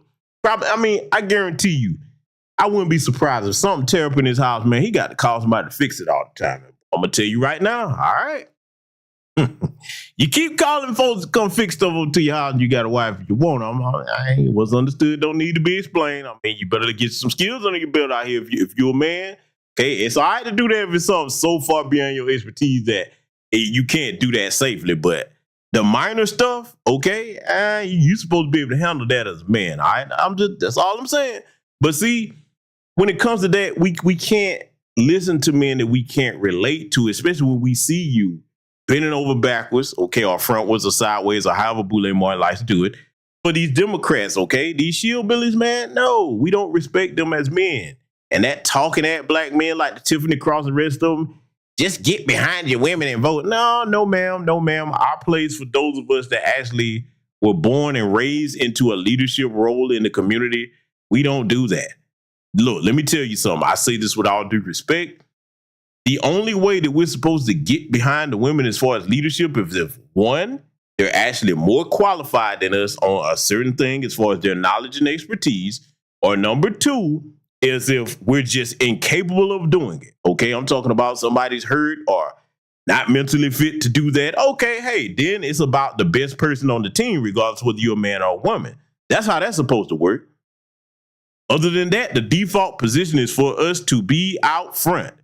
Economically, physically, as far as the protection of the community, okay? Vocally, when it comes to speaking up for our people as a whole, we're supposed to take the lead, all right? Boule Martin and the rest of them guys, man, look at Jamie Harrison over there in the Democrat Party. Do I even need to say anything else? You got to be porterized, okay? You got to be porterized to be a part of them, and actually for them to hold you up, and they don't respect you. They just use them as flunkies. Just got to call it what it is. But see, we're not done yet. We got some more things to analyze here. Let's get into it. You running for the presidency of the United States of America. What you hiding for? And I mean hiding in plain sight. Somebody got to say it. Somebody got to say it. Now, you can't be running for the presidency of the United States. Not one single press conference, not one single one-on-one sit-down interview where somebody gets to question you about the questions that we ask. That's now you know it's bad. Oh, I know y'all wasn't expecting to see this little horseshoe crab hairline having Joker here. And you know I've given him the blues over the years on my channel by his Sambozo behavior. But when I got to give Stephen A. Sambozo horseshoe hair crabline having ass the props and say he's right about something, man, you already know, boy, we in bizarro land, but he's right. I want y'all to listen to this, as hard as it may be to look at him, because I'm showing you his face, because I want you to see this is actually him. I didn't put this together. I didn't edit it. This is him, and he's making sense. See, I'm the type of person, even if I take issue with you, I can give you credit when you're making sense. So just letting y'all know, man, look, I can't find anything yet to disagree with that he said. That's not fair. That's not fair. And if you're a conservative and you out there lambasting her for it, ridiculing her for it, trying to torment her for it or whatever, it is perfectly within your right to do so. All of you anti-conservatives out there, shut the hell up. That's a valid point. It ain't valid to bring up a blackness or an Indian heritage and to try to point to things of that nature. That's not. No, I disagree with him there. The blackness part is valid because she keeps trying to cosplay as my lineage, foundational Black American freedmen. So I do disagree with him there. It does matter only because they started that. I don't see any Republican candidates yet that's running around trying to pretend to be something they're not, okay? And it's insulting to my people. So yes, it does matter because it would matter if she was running around trying to pretend to be Jewish or anybody else. We're going to get the same respect that other people are going to get when it comes to that. Let's let it continue. Nonsense. But to ask her about her record, because she is attached to the Biden record, is definitely apropos, especially when you were bragging about the record. We talked about Biden being a transformative president. Well, stand on it then. Stand on it. Where you at? No George Stephanopoulos, no Meet the Press, no State of the Union. And he's naming networks that are friendly to Kamala and the Democrats. That's the shameful thing about it. Like somebody in the chat room said, broken clocks, man, even they're right twice a day. So, I mean, look, Kamala, when you got this joker right here, and look, we all know what he's trying to do because he's going to tell on himself he wants her to come sit down and do an interview with him. But nonetheless, even though it had an angle to it, and my God, look at his hair. I'm sorry, y'all. Who is this man's barber? Why is his haircut so lopsided? Don't you look in the mirror? This man must not have a mirror in his house. I'm sorry, I digress. But he's right on what he's saying, despite his jacked up haircut. Let's let it continue. What's up? No Face the Nation? No Politico? No MSNBC? I understand why you wouldn't do Fox. Liberals don't really do Fox, just like conservatives don't really do MSNBC. You're welcome to the Stephen A. Smith Show. I will gladly interview Donald Trump. I will gladly interview Kamala Harris. Name the time or place. I'll come to you. I'll come to you. I'll show up. Anytime. And I'm no political aficionado. I'm going to need fact checkers. I don't know everything that y'all going to say. But I know this much. I know how to ask the questions that Americans want to know. Kamala Harris, there are certain things that we have to ask you a question about. There's simply no way of getting around certain things. Weren't you against fracking? Is that true? And now you're for it? Just asking. These are important questions to think about. You're going to intensify and elevate the importance of securing our borders. Were you always that way? These are legitimate questions. You no longer support a national ban on fracking. Also, you no longer support the elimination of private health insurance. Is it true that one time you supported those things? When did your mind change? How long ago was that? When were you going to tell the American people? And let me pause it right here because, see, let me tell you something, family. Whether you like Stephen A. Smith or not, when these politicians come to you, this is how you need to grill them. Yes, all of these are valid questions. Look, whether it's Republican or Democrat, this is the way you question them, and because they're trying to earn your vote, okay? They're not doing you a favor by approaching you and saying, vote for me. No. You must earn my vote. Voting is a business transaction. So this is how you need to sound when you're talking to them. Got to give them credit here. All of these are valid questions. Let it continue. Why'd you keep it from everybody? And yes, it is a legitimate question. How much did you know about Joe Biden and the slippage, the cognitive decline that so many people have alluded to on both sides of the aisle now? Did you ever feel compelled to tell anybody? I know you didn't want to come out and dime them out publicly, but privately, were you working behind the scenes? Did you tell folks about this? Did you talk to Joe Biden himself about that? These are legitimate questions for a presidential candidate. And the reason why I think it's important, ladies and gentlemen, to bring this issue up. I support Kamala Harris over Donald Trump. But fair is fair. Why is it more important than ever before? I could bring up Hillary Rodham Clinton in 2016. And I understand that James Comey came about and basically got in the way of everything with the whole deleted email scandal just a couple of weeks before Election Day. But isn't it true that you thought you had the election in the bag and didn't necessarily campaign in places? Look, he grilling her, and see, look, I got to tend to agree with that. She definitely probably thought she had it in the bag, because I'm going to tell you why I back Stephen A. Smith up on this. You go to that website, not a policy up there, but it's a big old donate button. So I tend to give him credit for that.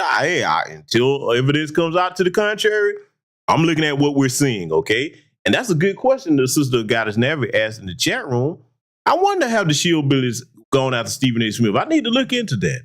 Because I mean, hey, you know how they get, boy. As soon as you question something about their blue guide commandment with her tub wash greens recipe, oh boy, the shield billies are coming. So yeah, you know, I'm gonna check that out and see if they're going at Stephen A. Smith. I haven't seen it yet, but that's a good question. Let's get back to it. Like Michigan and Wisconsin and Pennsylvania, swing states like that, prior to the election, while Donald Trump did campaign in those elections in 2016? Is it not true that just in this cycle, that there wasn't really a primary for the Democrats? Because the way was paved for President Joe Biden. This is not about Kamala Harris. This is about the Democratic Party. How dare you? How dare you? If the man is ready and qualified to run for the presidency of the United States of America, why are you getting in the way of competition? Let the American people decide. I don't give a damn if it's Dean Phillips or somebody else. Let us decide. We're the voters. Let us decide. That's all. He's right. Look, I got to agree with him yet again. And see, look, let me say something to those of us that are Gen Xers. We're pushing this, and millennials and Gen Z. All three of our generations have to, once we get all this stuff sorted out, and we will, we have to say, okay, everything that we're witnessing now with this foolishness, we're going to have to be like, hey, you can't do this anymore. Because see, where we really need to move towards in this country, and I'm talking about all Americans at this point, we're going to have to move towards getting these elected officials to understand that you work for us. You don't tell us what to do. We tell you what to do. So I agree with that. Let the American people decide in either party who they want the candidate to be. That's only right. They always hollering about democracy. We didn't see democracy with what they pulled. They didn't hold a primary. They selected her. And look, I already given my reasons why I think what they really want to do, because they know Trump is going to demolish her because she's an idiot. They put her with her little support flunky, Tim Walz, out there, okay? A little support Care Bear. But they know that she's going to get crushed, and then that'll be the end of her political career, because I keep telling y'all, a lot of people don't want to bring this up. White women are pissed off that she made it to the VP spot before them. We've never had a white woman VP as far as I know, okay? And then she's about to try to run for president. Man, white women going to show you better than I can tell you. So we're going to see. Mark my words. I'm one of the only people that's had the balls to actually say that the way it is. Let's let it continue. All I'm saying, I'm talking to the Democrats and the Republicans. You see, when you want to sit up there and you want to crucify Donald Trump, I'm down for that. I don't like a lot of stuff about Donald Trump. I can't deny, however, the man does a whole bunch of interviews. Getting ready to get interviewed by Elon Musk. showed up to the National Association of Black Journalists, knew that wasn't going to be a pleasant experience. You saw him. You didn't even say hello. How are you? We saw that. But he was there. I saw Ron DeSantis, Chris Christie, Vivek Ramaswamy,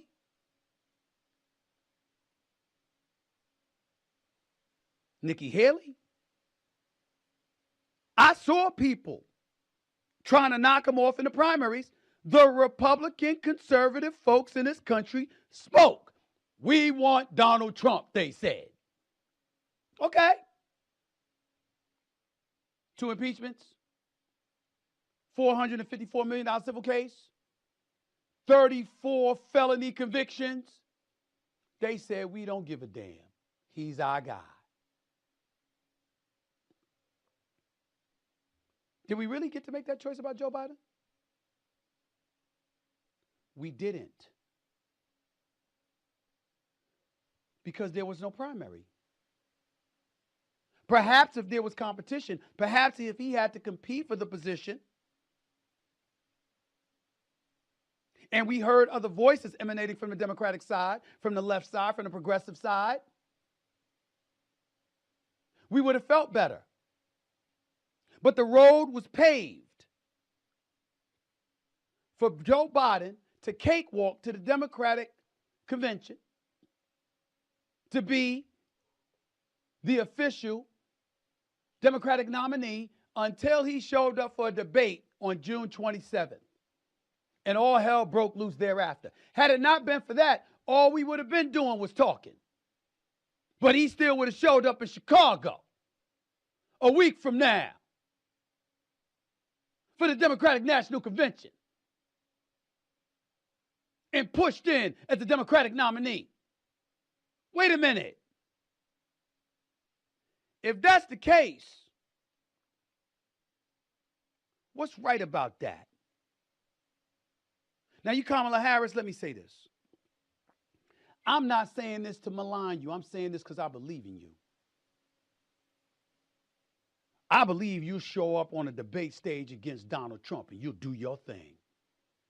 That sister will come out in you and you'll be ready. I don't know what sister he talking about. Yeah. You were speaking facts up to this point. Now, Stephen. Now you starting to go off the rails here, buddy, because there's no sister in her for to come out. She washes her greens in a damn tub. Stop it. But see, up to that point, everything he was saying, listen, man, Democrats, I'm going to tell you something. They know not to try to talk to me, because if I have to have a conversation or discourse with them in public, I'll be polite as I need to be, but these are the things that I would bring up. And I would also say, listen, you keep talking about defending democracy, but you don't seem to be very democratic in how you go about your political process, not only just choosing a candidate, but as far as what we saw in California, without listening to what the people want, you didn't even want to bring those reparation bills up on the floor for a vote. They was blocking everything they could, put them in the inactive folder, and then you sat here and played that game and you came out in front of our brothers and sisters mocking them. Oh, yeah, trust me. You know I'm going to have a broadcast coming up addressing all of that. A lot of people already had their say on it, but I got some things that I'm going to mention that a lot of people probably not going to take it there. I damn sure will. But see, Stephen A. Smith, let me tell you something, dude. I get it. You want to interview her, and now you trying to kind of say, well, I'm not trying to malign you, whatever. Listen, man, no, it's not even about maligning or anything. These are just facts. And see, one thing that I don't respect today is when people have a critique of somebody and they try to sugarcoat it like we're talking to children. If everybody in the room, everybody that's being critiqued is an adult, there's a such thing as constructive criticism. And that's something right there that, look, I tell everybody, if you're not ready to hear that from me, then you don't really want to talk to me about nothing, because I'm going to call a strike and a ball. Let's let it continue.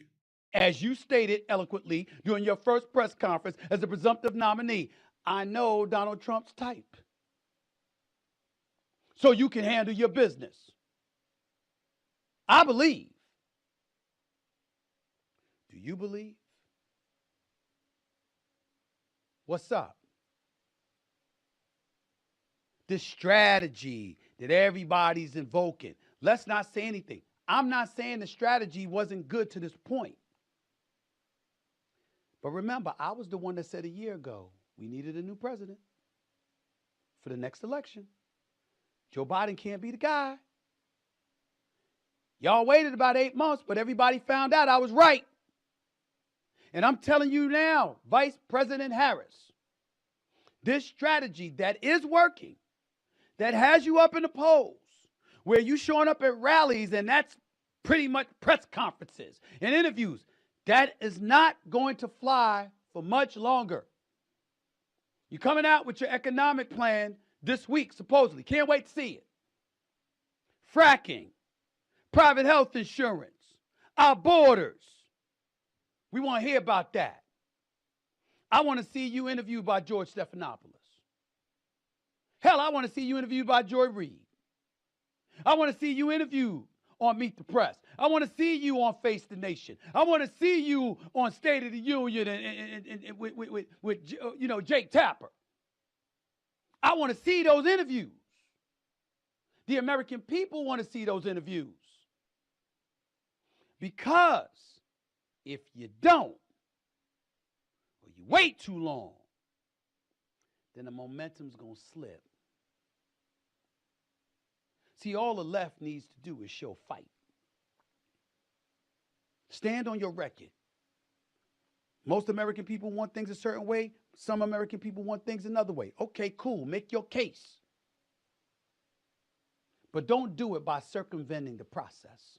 The process entails you doing interviews, you having press conferences, you answering questions and not reading down and saying, okay, Stephen A. Smith, it's your turn. Okay, Charlamagne the God, it's your turn. Okay, Jake Tapper, it's your turn. Okay, Caitlin Collins or Joy Reid, it's your turn. Nah! Stand up on the podium and look into the crowd and just point. You ain't running from nobody because you want to be the president. You ain't running from nobody. And now here's the other thing about it. When you compare and contrast, the only political candidate that's running for president that we've seen do that so far is Donald Trump. High, low, friendly, hostile. The man is taking on all questions from anybody that has a question for him. He's going out here on podcasts, holding his rallies. He's actually doing interviews, doing press. I mean, if we just talking about merit, let's just put gender to the side for a minute. We ain't gonna bring up whether she's a woman, black, nothing. We just talking about merit, okay? Look, let me go here, right? Let me go here with this. I want y'all to think about it this way.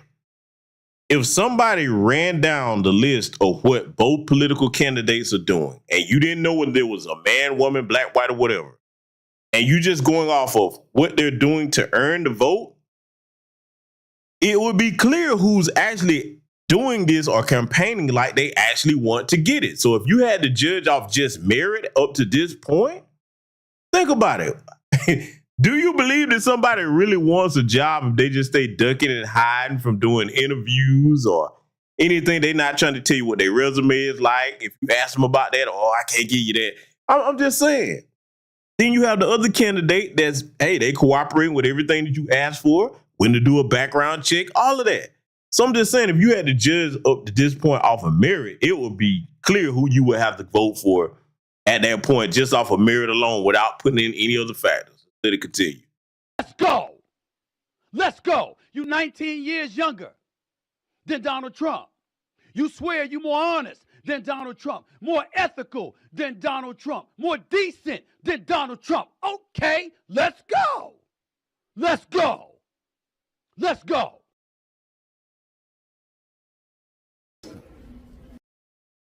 So now you heard what Stephen A. Smith had to say, and now we're going to take this thing back to the black grassroots because, see, I'm not going to interrupt what this sister is saying because this is why I keep telling a lot of the guys, man, that look at, the past with a lot of our women voting mostly for Democrat. We understand the reasons why they did it. But I'm telling those brothers, man, do not write these sisters in the community off, regardless of the age range, because yes, it's still going to be some men and women in our community go run right out here like the silly people that they are and vote for the Democrats, okay? They're going to do it.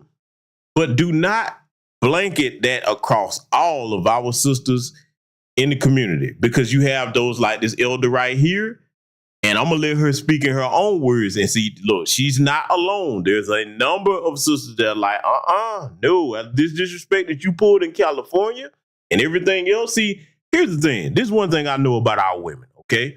One thing I know about our women, they will put up with a lot. They will. But when you finally break the straw that broke the camel's back is laid upon them, man, that's it. You're done. Then they're going to start looking back at everything that you did. And now I'm glad that they reached a season of political maturity to this point in mass.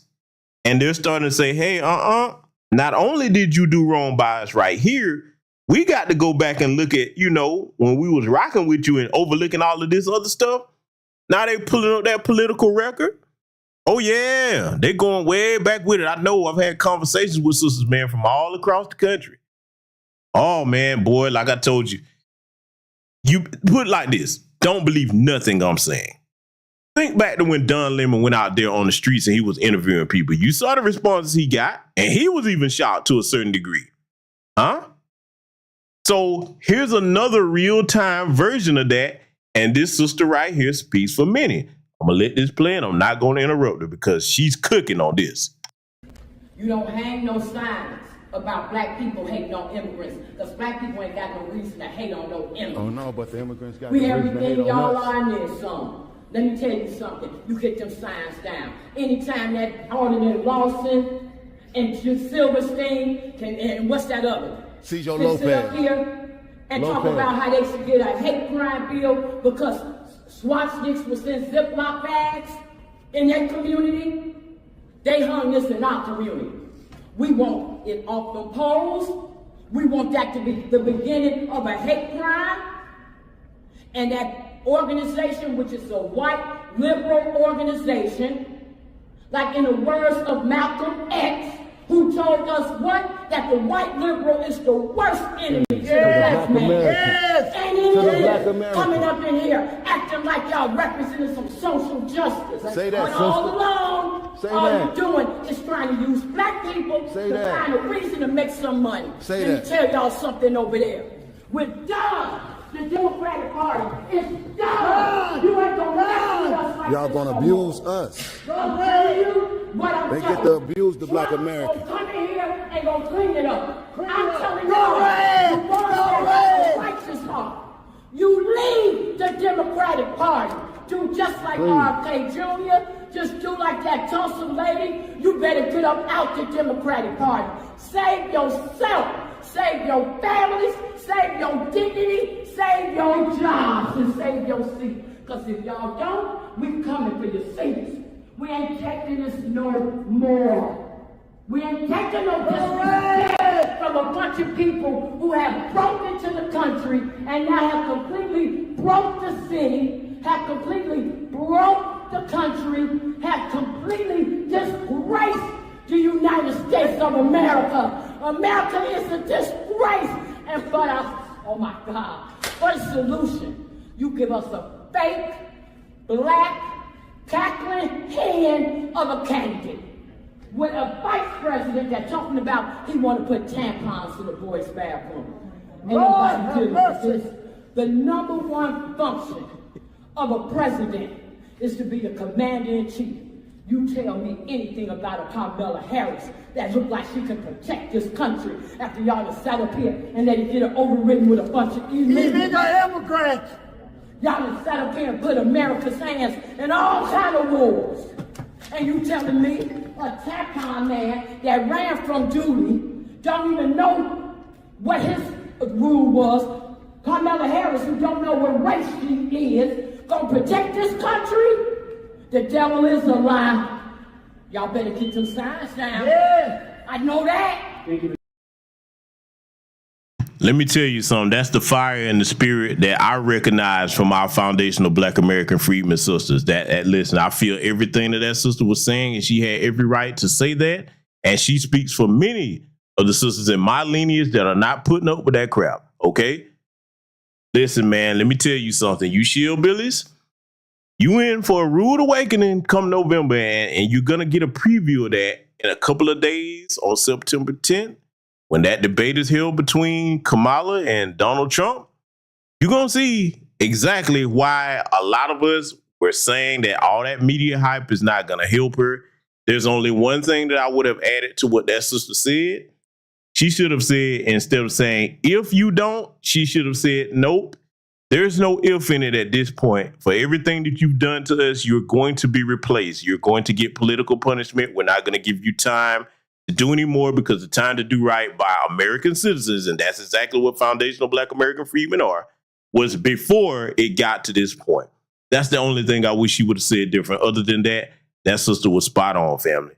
So I had to include all of those things here tonight to flesh out my point. I think I did a great job of it. This will stay up on the main channel for everybody to come by and review this because we have serious business to take care of as adults in Black America, okay?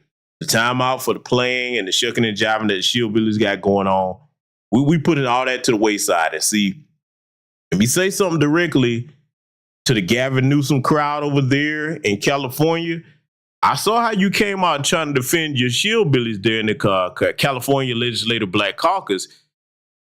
You keep shooting yourself in the foot, Democrats, because now you've confirmed that those are your little trained bootlicks that you send out to do your dirty work. Oh, just wait. I'm going to have some commentary coming for that very soon here. I definitely will. So with that said, fellas, we're going to go ahead and wrap it up. Salute to everybody that showed up over here. If you have not yet, you might want to consider signing up for the Patreon. We've been cooking with hot fish grease over there with a lot of different topics. Of course, you know, we have the Children of the Chalk series over there. We're going to have an episode of that coming up soon. And we're going to have the next installment of the Thotty Karate Chronicles coming up over there too in the Black Ocean Zone 2 tier. Okay. So it's going to be a lot of different stuff going on over there. We actually have private community chat over there in the Zone 2 tier. We got a lot coming over there. So you might want to go over there and check that out if you are so inclined. But that said, I want y'all to continue to enjoy your weekend. Remember, we're a mighty and empowered people when we stay on code. And the only way that we win is as a whole in Black America, not separate. Black first, salute, and I will see you all in future content.